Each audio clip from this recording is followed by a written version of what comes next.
Dzień dobry, rozpoczynam odcinek z drogi, bo miała być złota polska jesień. No i faktycznie patrząc na drzewach, to złoto się pomału zaczyna. Dzisiaj już rano w drodze, bo chcę zajechać wcześniej, miało być słońce, a tu na razie niestety. No nic, widzimy się na siedlisku. A tu proszę, na polu, siedliskowym polu, na pewno 3 żurawie. No tak blisko to one jeszcze nie były. Także widoczek na początek niezły. Zazwyczaj tu latały sarny, a dzisiaj mamy żurawie. Uciekną, nie uciekną? Oto jest pytanie. Pewnie za blisko podejść się nie da, no ale może troszeczkę ściągnę je zoomem. No bo w sumie tak blisko to jeszcze one mi pod dom nie podchodziły. Pewnie zbliżają się do odlotu albo coś takiego. Także ewidentnie jesień, ale jeszcze nie taka złota, bo brakuje dzisiaj mocno słońca.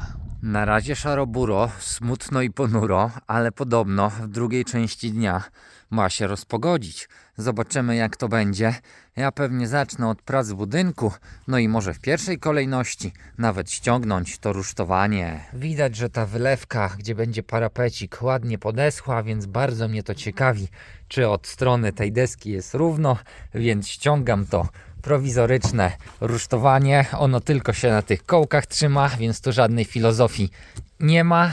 Uwaga, no szału nie ma, szczerze mówiąc, nie doszło do końca, ale to nic. Tutaj taka bruzda, to i tak będzie potem pod parapetem czymś obrobione.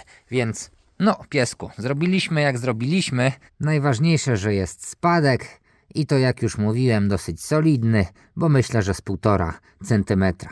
Tak to w tej chwili zostawiam. Dzisiaj zobaczymy, jak potem czas pozwoli i pogoda, to dalej będę to obrabiał, ale póki co wchodzimy do środka. Pora zobaczyć, co wyszło z tych parapetów, czyli trzeba zdjąć obciążenie, pousuwać taśmę, powycinać piankę, no i mam nadzieję, że dzięki tylu 4 cegły, takiemu obciążeniu to spadek został zarówno na tym oknie, jak i na tym większym, bo w sumie tu spadek jeszcze nawet zrobiłem większy. Chcę mieć pewność, że po prostu ta woda w razie czego będzie, czy wilgoć, na 100% odpływała. Cegły pościągane, parapet siedzi mocno, nie ma nawet milimetra luzu, znaczy, że ta pianka dobrze go związała od spodu i dobrze przykleiła. Jak widać po oczku, jest ono tu widoczne, no trochę jest. Całe oczko prawie ucieka w tamtą stronę, więc spadek jest w tą, tak żeby mieć mniej więcej pokazane, ile jest, no jakieś 0,5 centymetra, żeby złapać poziom. Czyli 0,5 centymetra spadku w tą stronę. No i dobrze woda będzie spływała. Tu może delikatnie mi się przekosiło, ale to jest taki milimetr, że to w zasadzie nie będzie żadnej różnicy. Tak, milimetrzyk dosłownie. No więc tragedii nie ma. Myślę, że jak na pierwszy raz jest ok. Także można usuwać to i gipsować.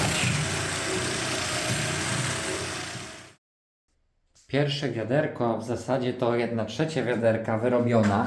Przede wszystkim tu pod parapetem i te pęknięcia, które były, wymieszałem sobie tynk maszynowy, ten Gold Band i gips. Mniej więcej w proporcji 3 części tynku, 1 gipsu, po to, żeby to było troszeczkę takie bardziej nie plastyczne, tylko po prostu nie lało się. Bo tu miałem spore dziury do uzupełnienia, więc potrzebowałem, żeby to było troszeczkę bardziej gęste. I dzięki gipsowi myślę, że tak się stało. No oczywiście narożnik jeszcze mam do wyprofilowania, nie mogłem za dużo tej zaprawy tutaj dawać, żeby to nie spływało, więc jeszcze będzie za chwilę powtórka. No i ile starczyło, to jeszcze tu do góry poleciałem. Myślę, że kolejną porcję zrobię też taką domieszką gipsu, bo dobrze się tym w miarę pracuje. Także to sobie zastygnie, no i pewnie będę leciał dalej. Może żeby to złapało mocniej, to na zmianę raz to okno, no bo tu roboty jest sporo. I pouzupełniać te wszystkie szpary, no to trochę trzeba będzie tego nawyrabiać w tym wiaderku.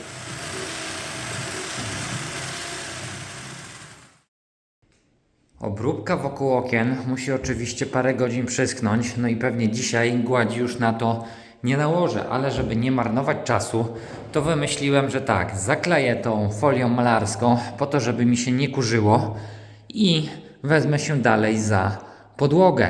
No, z tą podłogą też było troszeczkę przemyśleń w mojej głowie. Był też wpis i na Facebooku, i na YouTubie.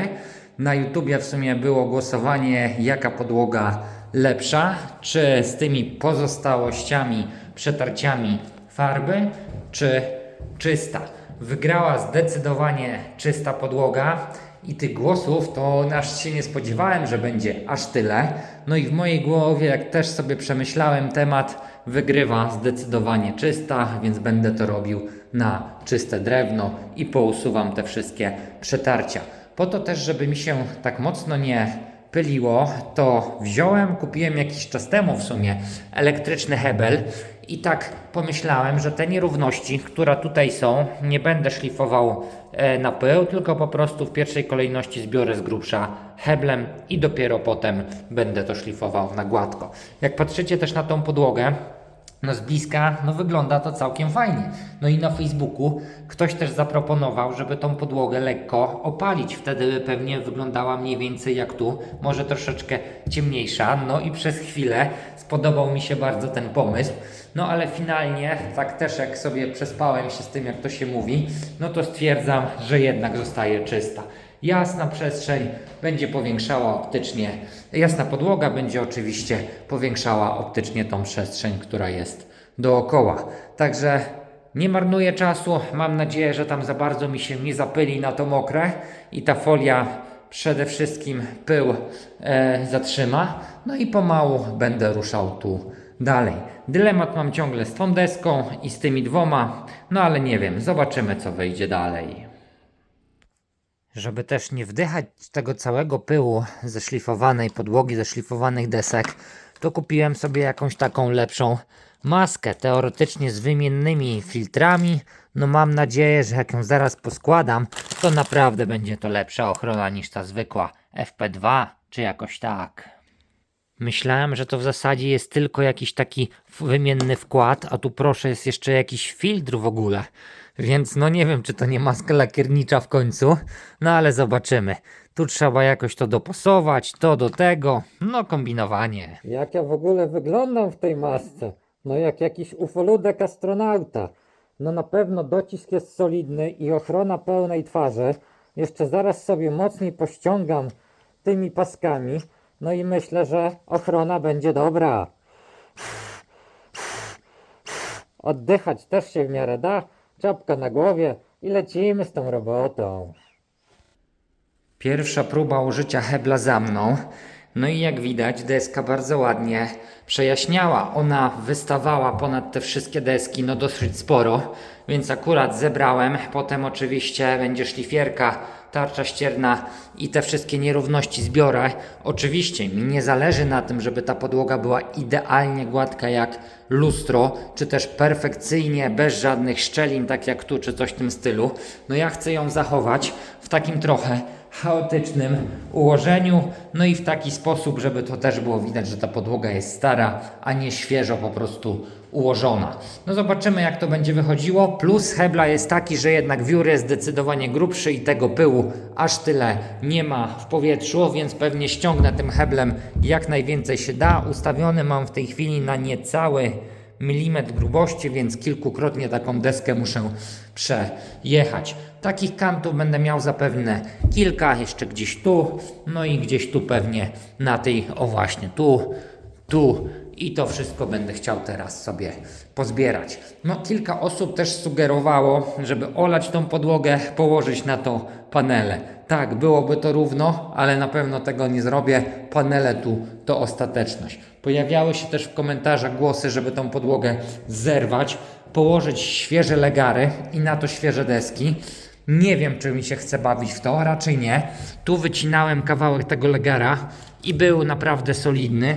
Tu zresztą też, więc jeżeli legary pod spodem są solidne, deski w większości zdrowe, poza tą jedną na środku, no i ta pewnie będzie do wymiany, no bo innego wyjścia nie ma, no to nie chcę tego wszystkiego zrywać.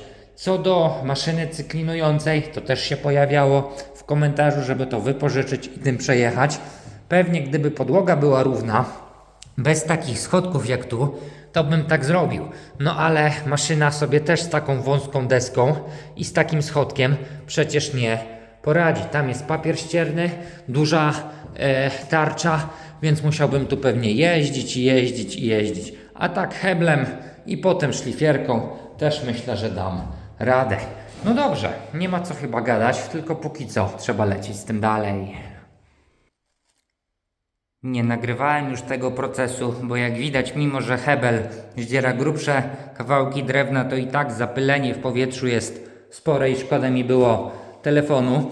No finalnie jak widać 3/4 wiadra wiórków, grubszych, cieńszych i tak dalej. Momentalnie to całe deski trzeba było podrównać, żeby nie było żadnych górek i dołków.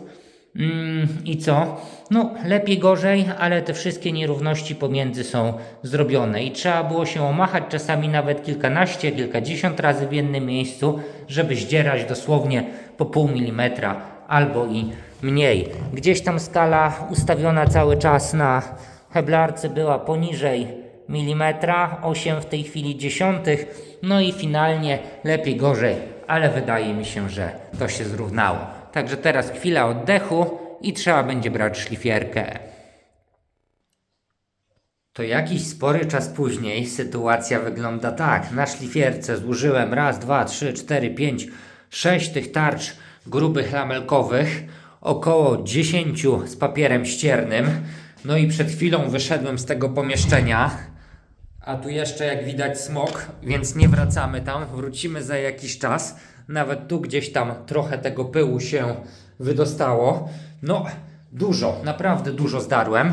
Prawie wszystko co chciałem, mówię prawie, bo jak wejdziemy do środka to zobaczycie. No już na zajechaniu ostatnie te tarcze jak widać nawet na czarno szły. No bo tych troszeczkę mi niestety zbrakło. No ale finalnie wyszlifować się to co chciałem udało. Zjem coś i wtedy tu wrócimy. A maska? No bardzo dobrze, że ją miałem, bo szczerze mówiąc ze zwykłą maseczką nie dałoby rady. Tu filtry widać, że jest zabite, ale w środku no tylko i wyłącznie gdzieś tam wilgoć od mojego oddechu, więc na pewno się sprawdziła. Nie czuję po prostu, żebym wdychał ten kurz, który był w tym pomieszczeniu. Kurczę, nadal jest, więc chyba dzisiaj to ja nawet tam nie wejdę i nie skończę tego robić. Tylko wam powiem, że te deski zostawiłem, bo je zerwę. Są 2 miejsca, gdzie te robaki żerowały. Na całej podłodze wszystko jest ok, a akurat tu centralnie, gdzie się chodzi. Więc niestety szukam desek, gdzieś muszę dokupić. Niestety w tej chwili musicie mi uwierzyć tylko na słowo, że warto było się kurzyć, bo te sosnowe stare deski naprawdę wyglądają fajnie. No teraz jest całość zapylona, ale następnym razem jak to odpylę, to myślę, że naprawdę będzie widać efekt. No powinienem to w sumie robić przy otwartym oknie, no ale musiałbym potem czyścić futrynę, nowe okno i tak dalej, więc nie chciałbym tego robić. No nic, tu już się kurzył nie będę, więc zamykam, gaszę światło, niech to sobie swobodnie opadnie, a może się jeszcze wezmę zagłaś na tym oknie, zaraz pomyślę. No niby to okno obrobiłem, ale mogłem sobie to na dzisiaj już odpuścić. Bo zeszło mi się z tym, jakoś mi nie wychodziło po prostu. Już chyba ręce zmęczone i zapaćkałem i okno, i parapet. Jeszcze będę musiał to domyć, żeby mi to nie zaschło. No a z tą gładzią dookoła, no być może trzeba będzie zrobić poprawkę. Zobaczymy jak wyschnie. No wygląda na pewno lepiej, no bo przynajmniej biały kolor. No i ta gładź w wiaderku ma tą zaletę ogromną, że można ją właśnie chwilę otworzyć, coś tam na szybko zrobić, zamknąć i z głowy. Nie trzeba myć wiadra, wystarczy potem umyć aby narzędzia i tyle. Także szkoda w sumie, że od początku nie robiłem tą gładzią, no ale tak to jest, doświadczenie na przyszłość. I cóż, na dworze już w zasadzie ciemna noc, więc ja chyba będę kończył odcinek takim akcentem. Dzięki za obejrzenie i do następnego razu.